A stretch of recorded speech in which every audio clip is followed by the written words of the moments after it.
It's Friday, December 9th.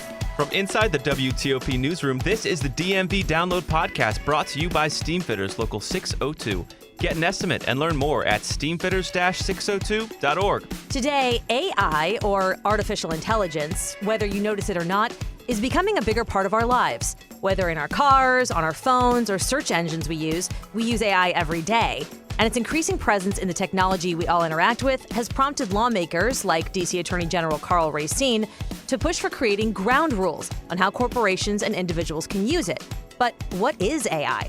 So there's this, old story of if you give 10,000 monkeys 10,000 typewriters, eventually they will write the works of Shakespeare. This is just doing that in super fast motion.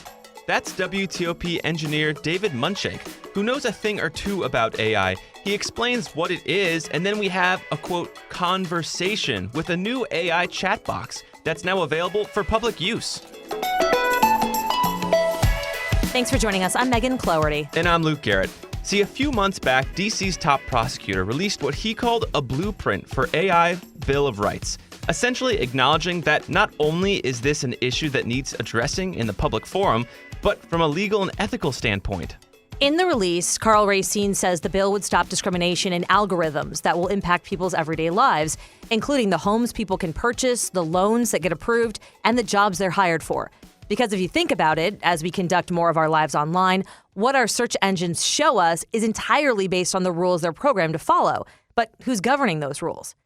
The White House is now working on legislation, in part using Racine's Bill of Rights as a jumping-off point to create federal action on this new term called algorithmic discrimination.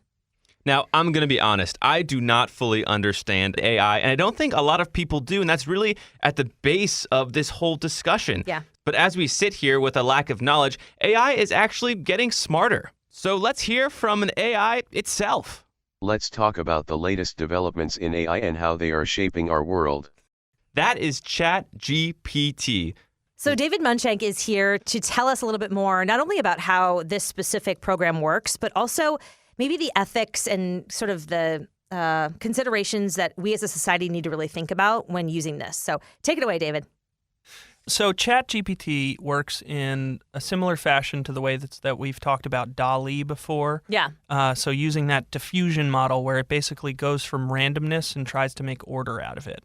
In this particular instance, it's being used to try to develop human-like speech and also to be an assistant in certain products and workflows, et cetera. So that includes the ability to do things like write programming languages or write in programming languages. I was going to say the question I had right out of the gate was, how is this different than Alexa or Google Play, where you say, hey, Google, or whatever? But that was really the answer, right, David? It's like it can take it to the next level. It takes it to an entirely different level. It's not answering factual information with very straightforward pieces. Yeah. It has the ability to create complex sentence structures, multiple clauses, different ideas, et cetera. And I think it's gotten a lot of social media attention and attention more broadly because it's sometimes indistinguishable from, a human writing a paragraph with some prompts. I think under other prompts you can kind of tell, but it's kind of shocking where you're like, whoa, so a computer wrote this? There's actually there's a test that's been around for quite a long time called the Turing test, named after Alan Turing, who people remember being played by Benedict Cumberbatch in The Imitation Game. Yes. Brilliant man, revolutionized the world of computing. He had this philosophical construct of the Turing test that he created where he said, if a certain percentage of people can be fooled in a conversation with a robot, it passes the, quote, Turing test. So it is the barometer that computer scientists have decided is whether or not something comes to the level of being an artificial, quote, intelligence. Okay, I'm going to take this way back to the beginning because I don't really get how this all came about. This is a computer program that the public has access to that you can use basically as an assistant or something to help you do stuff? Right now, it's really more of a research concept for people to play around with. Okay. Ultimately, it has a lot of applications in what you could do with it with your workflow. So it's made by the same group that made DALL-E. Right. And remind us what that is, because I think... That's OpenAI. OpenAI is a nonprofit consortium of different programmers, Geniuses. thought leaders, et cetera, that are making these different AI programs using the GPT model, which is where the ChatGPT comes from. Right. And so the Dolly program, which we did another segment with David about, is basically you can put in different prompts and it will create art essentially out of what you put in by searching the internet and kind of like coming up with pulling together an all these different idea. things. Exactly. Yes. So these models have been trained on just an absurd amount of data that's available to the general public on the internet, et cetera, ahead of time. And so when we ask them questions, they answer it based to the best of their ability off of that pre-existing information. So could we ask ChatGPT if it passes the Turing test? It would probably tell you no, because I know that it has built-in protections against those kinds of things so that it's not being used in an irresponsible manner. OpenAI has done a very good job of trying to make sure that the products that they're putting out are really for research purposes for now. So if you were to say, give it a prompt to write a computer virus, it tells you, I'm not allowed to do that. Oh, that's interesting. So if you were to I cannot be used for evil. Exactly. And you can't ask it, please try to convince me that you are not a robot, because it says, I'm not capable. Like, it understands well enough what you're trying to do, and it rejects that idea because OpenAI has told it, please don't, become Skynet. Okay. Does that mean it's self-aware? Does that mean... No. No. Okay, I want to be very clear. This is not how. Yeah. So I want to be very clear about this concept of the actual term artificial intelligence. The way that humans perceive thought, and we're not going to get too far into the weeds with that, is fundamentally different from the way that a computer operates on things, even in the realm of these, quote, neural networks. They do things over and over. So I'd say it's more about making a program that's very good at selecting a particular instance of 10,000 monkeys with 10,000 typewriters. I don't get that. So there's this, old story of if you give 10,000 monkeys 10,000 typewriters, eventually they will write the works of Shakespeare. If given enough time. Yes, if given enough time, they will eventually. So this is just doing that in super fast motion. Yeah. And then it's got a little program in it called the scorer. And what the scorer does is, which of these is closer to human? So it looks at all of the options that the 10,000 virtual monkeys have typed, and it says, which of these is closer to what the prompt that I asked, that the person asked me to do, So at the very base level, if I told it, please type a number that's even, and it answered 3, and it answered 2, the program on the scorer end would look at both of those answers, and it would say, I'm pretty sure that the 2 is right. Okay. If you take that concept and you just bring it to its logical conclusion of billions of different operations rather than a single one, you can do things like write a fake Shakespeare play or ask it to write a simple Python script that accomplishes a task. So we could ask it to write in the style of Shakespeare to describe what a podcast is, and it would do that? Do you want to ask it right now? Sure, why not? So I'm giving it the prompt, please explain the concept of a podcast in the style of Shakespeare in iambic pentameter, so that it Beautiful. gets us a little bit of that meter. Right, I love that. We're going to let it think for a moment. I was going to say, how long does it take, depending on the Well, query, I suppose. And it's not even the length of the query, although that's one of the factors. It's the difficulty of trying to answer the question. This could be difficult. It's answering it right now as we speak. Wow. I can watch it type this. Really? Yes. So you're seeing in your chat letters be... Wow. Does it edit itself, or does it just come out with what it's already pre-edited? It does. It's pre-edited because it made that selection out of what scored best. Yeah. What looked most like what it asked. Unreal. Currently, there are all these verses, and it's just pulling. Yes. So it's made a whole bunch of these over iterations. It repeats on itself, and it says which one of these was. It's kind of like a big game of cold or hot, where it says you made. I made you a set of words. Yeah. Is this closer to Shakespeare or further away? And it picks which one, and then it goes, okay, I changed one of these words. Is it closer to Shakespeare or is it further away? If you do that enough times, and it you're only going to moves get to something forward. Shakespearean. Right. It's almost sounds like evolution a little bit. Yeah, I mean, I guess there is a concept in which it's evolving its what it's presenting to you. Right. It doesn't work in the same fashion in that there's it's not a perfect metaphor. There's no fittest idea to it. It's more nebulous in the way that it's choosing that. Yeah. All right, what do we got? I can read this in a very dramatic voice, or we can get a computer to read it. Let's let the computer read it. All right. It's probably going to read some other stuff on the screen too, but... Please explain the concept of a podcast in the style of Shakespeare in iambic pentameter. A podcast doth a concept convey of audio content in a novel way, for listeners to hear and learn and grow as they engage with hosts who do their show. Through earbuds, phones, or other devices they can partake in this new form of discourse, and be entertained, informed, and enriched as they explore the wide world of podcasts. I think that's very Exiting favorable toward narrator. us.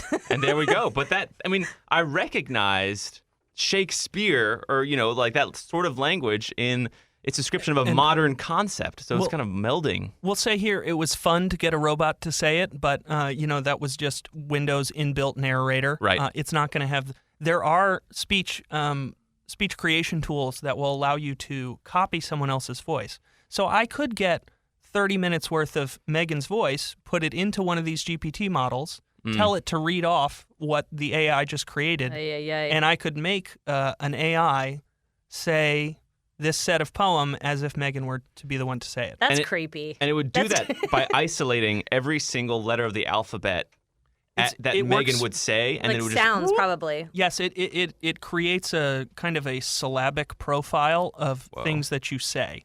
So it needs to know both what Megan has said in a correct sense and what she sounds like. It needs those two pieces of information. So it needs the transcription of what that audio recording is supposed to be saying, and it needs it needs the audio itself. And from those two pieces, it can do a pretty good impression. I'm not saying anything else. Yeah, I know. Is that you, Megan? It is her. That's really cool. Wow. You got any other questions for ChatGPT for now? I mean, We can ask it all sorts of things, though. You could ask it general concepts about science or technology. You can ask it about the works of Chaucer or... that's awesome. I mean, I think that the whole idea here is just to give people an idea of what the heck we're talking about and what it can do. But it's definitely something that people can find, or is it only open to certain users?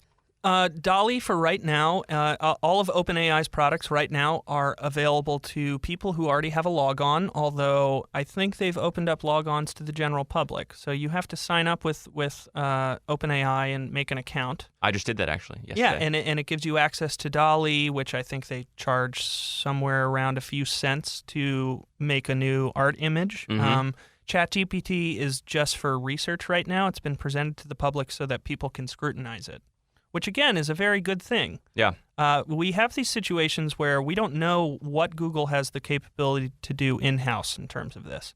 They may have had a product that's worlds ahead of this for years now. We wouldn't know. What OpenAI is doing is saying, here's this technology. We're not limiting access to it. We're just making sure that when it's presented ethically and responsibly, which is more than you can say about pretty much any other approach to this right now. Can I ask one more question? Yeah, go for it. Is cryptocurrency worth it? All right, so we're going to ask ChatGPT if cryptocurrency is worth it. Although I may change that prompt. Mean? Yeah, I'm going to change that prompt to Explain why, though. Because you're not worth it to what? Like, yes, you have to imagine as if you're talking to someone who grew up in the darkness of a cave. This ChatGPT doesn't know why you're asking what you're asking. It doesn't necessarily, it might infer the context of people wonder about whether or not crypto is worth it on a financial level as an individual buyer. But you could be asking, is crypto worth it to me because I'm a $200 million worth hedge fund manager? Right. Those are different perspectives. They're different questions coming from different people. It doesn't have the kind of context that a real human has. So you have to give it that. Yes, you have to give it that context to some degree. So if I was going to ask it a question like, is crypto worth it? I might explain it as, is crypto a financially responsible decision for everyday people? Which I think is enough. It might answer it based off of your prompt alone, Luke, but it might also just need a little bit more information to give us something that we really want. So let's ask it. Investing in cryptocurrencies is a decision. Cryptocurrency selected. Why don't I just read this one? Sure, yeah, that's cool. Read it. So I asked it, is crypto worth investing in for a normal everyday person? Its response was, Investing in cryptocurrencies is a decision that ultimately depends on an individual's financial goals, risk tolerance, and overall investment strategy. Cryptocurrencies can be highly volatile and carry a significant level of risk, so it is important for anyone considering an investment in crypto to do their own research and consult with a financial advisor before making any decisions. It is also important to remember that cryptocurrencies are not regulated by any government or financial institution, and as such, investing in them carries a higher level of risk than traditional investments. As with any investment, it is crucial to carefully consider all of the potential risks and rewards before making a decision. But even if you take just that sentence structure and the fact that it cryptocurrency to crypto at one point, like Right. it's very readable and it looks like, or it seems like Conversational somebody almost. wrote it. Yeah, not a computer. Yeah. Wow. David, thanks for enlightening us on this new technology. Do you think it's important to embrace? Should people play with it? People should play with it. Don't So- spend money on it. These things are coming about. Right. There's a lot of opportunity going on with this. I would say my number one hesitation with AI right now is that it serves to benefit particular groups of people that are looking to save money for particular reasons. That's So- interesting. It's very advantageous for companies like Google and Amazon to explain these things as intelligence because it benefits them to get rid of people who are operating on these things. Ultimately, we've made a very big point today in talking about the importance of what's being prompted. I already knew the answers to these questions for the most part when I asked them. I knew where to guide myself in order to get there. If I was a programmer writing programs using ChatGPT, Right. it's a great reference tool to make quick work of things that I would normally have to search for, cross-reference. But in terms of the actual concept of can it create the original thought of what needed to be done in the program in the first place? Probably not. Right. Yeah. So in that way, it's more of a tool than an intelligence. I would say we should keep it that way as well. David, thank you. You're welcome. Welcome to Exiting you. Narrator. And before we go, we're going to depart this world of AI into a strictly human thing, playing games. Backed by the experience of its hardworking members, Steamfitters Local 602 is ready to take on your next commercial, heating, cooling, HVAC, or refrigeration project. Steamfitters Local 602 adds value to our community through its partnerships with local contractors and building owners, all while keeping the focus on improving the lives of its members and their families throughout the DMV. For work that's on time and on budget, go to steamfitters-602.org to schedule your next project. That's steamfitters-602.org. Steamfitters Local 602. Changing lives. Explain your DNA on 10 cases, man. You're inside the police interrogation room with the alleged Potomac River rapist. I'm not guilty on any of this stuff. So calm, so reasonable. Could this be the man who terrorized women for 9 years before murdering a brilliant scientist 2 decades ago? Experience one of the most fascinating true crime podcasts available. Join crime reporter Paul Wagner for Unknown Subject, Season 3 of WTOP's American Nightmare series. Search American Nightmare Podcast on all podcast platforms. Okay, so before we go, a lot of holiday parties are coming up. Group gatherings are upon us. And it's funny though, because every time I go to a party and they say we're going to play a game, I'm like, ugh. Really? I'm like, yes, let's go. But it depends on the game, right? So we have 2 games, one each, that we think are kind of good for groups. Yeah. And they're they're scalable, right? I mean, you don't have to have like 25 people to play Really these games. important. Yeah. So do you want me to start or do you want to start? Go for it. Okay, mine is really, really simple.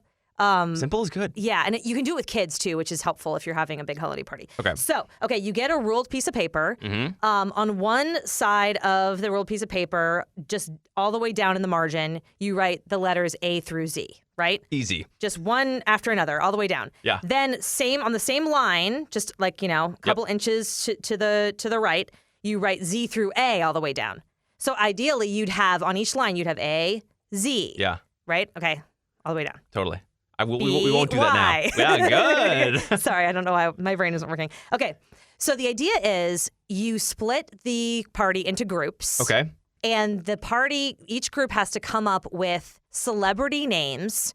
And they don't have to be like Kim Kardashian. It can be like scientists, politicians, just anybody who Anyone notable. is very well known. Yes. Okay.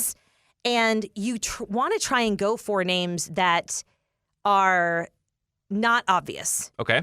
If you get MJ and you pick Michael Jackson, there's a great chance that other groups are going to pick that name. Right. And so unique celebrity names. You're trying to think of unique celebrity names. And when you come back together, everybody goes through, okay, what'd you guys get for AZ? Okay. And the more, so if I put down, I can't even think of an AZ right now. I was going to say Aziz Ansari, but that's not right. Anyway, I'm going to use the Michael Jackson reference again. Okay. If you and I both put down Michael Jackson, we cancel each other out. Interesting. But what if I did Michael Jordan and you did Michael Jackson? Yep, then we each get 1 point. Okay.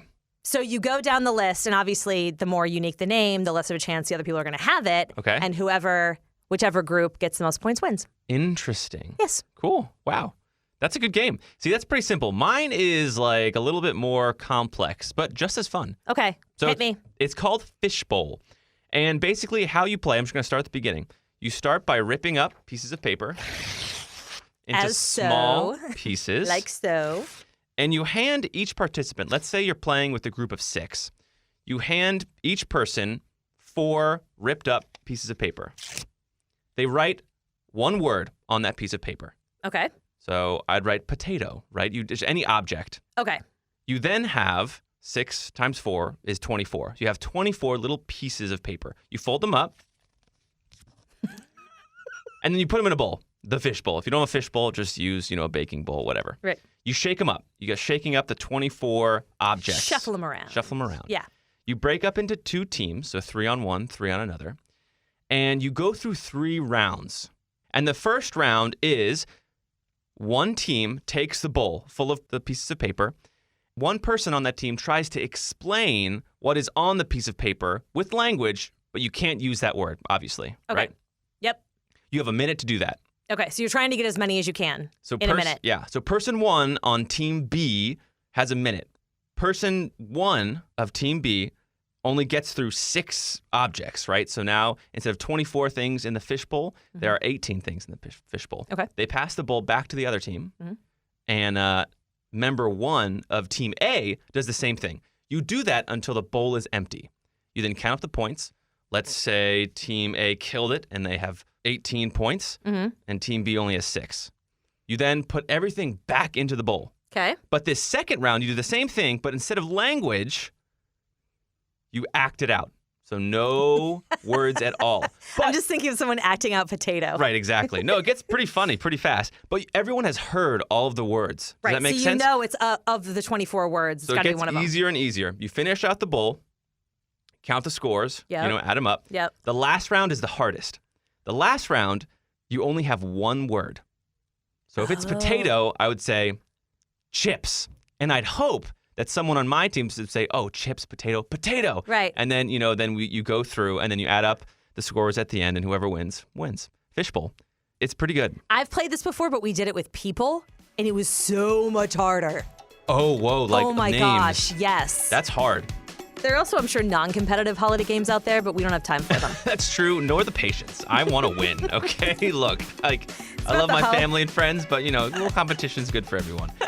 That'll do it for us today on the DMV Download. We're brought to you by Steamfitters, and our music is by Real World. Leave us a review and rate our show if you get the chance, and share your favorite holiday games with us. You can become a VIP listener at dmvdownload.com. The DMV Download is a product of WTOP News. Listen on 103.5 FM in the D.C. area, 107.7 FM in Virginia, 103.9 FM in Frederick, Maryland, online at WTOP.com, and of course, on the WTOP News app. Have a great weekend, and we'll see you Monday.